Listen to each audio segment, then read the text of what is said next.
السلام علیکم ورحمۃ اللہ وبرکاتہ۔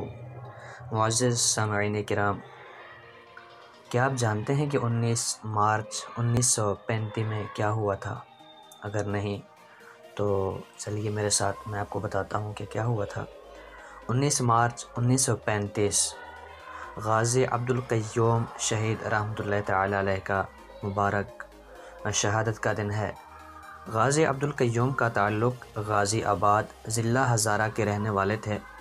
تلاش روزگار میں کراچی منتقل ہو گئے تھے اور گھوڑا گاڑی چلایا کرتے تھے۔ 1933 میں بدبخت نتھورام آریہ سماجی ہند نے اپنے خبث باطن کا اظہار ہسٹری آف اسلام نامی کتاب لکھ کر کیا، جس میں اس نے پیغمبر اسلام کی ذات مقدس کے بارے میں توہین آمیز الفاظ استعمال کیے تھے۔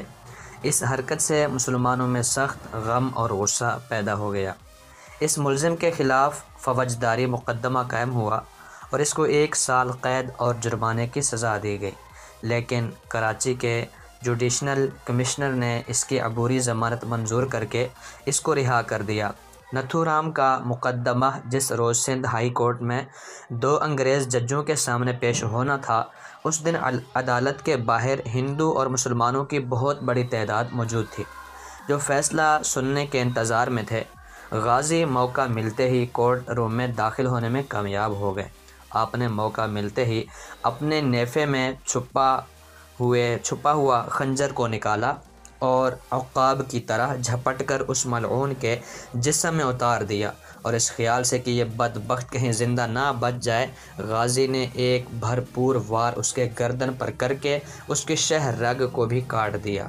اس خبیث کا کام تمام کرنے آپ نے اس کی لاش پر تھوک دیا اور فرمایا، اس خنزیر نے میرے آقا جان رحمت صلی اللہ تعالی علیہ وآلہ وسلم کی توہین کی تھی، اس لیے میں نے اس کو جہنم رسید کر دیا۔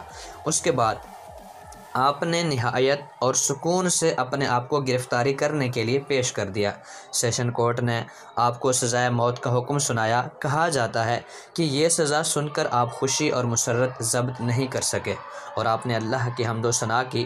مسلمانوں نے جب اس فیصلے کے خلاف اپیل کرنا چاہی تو آپ نے فرمایا، آپ لوگ مجھے دربار رسالت صلی اللہ تعالی علیہ وآلہ وسلم میں حاضری کی سعادت سے کیوں محروم کرنا چاہتے ہیں؟ 19 مارچ 1935 کو آپ کی سزا پر عمل درآمد کیا گیا۔ آپ کی عمر شریف اس وقت 23 یعنی 23 ایئرز تھی۔ یہ دن لوح تاریخ پر ثبت ہو گیا۔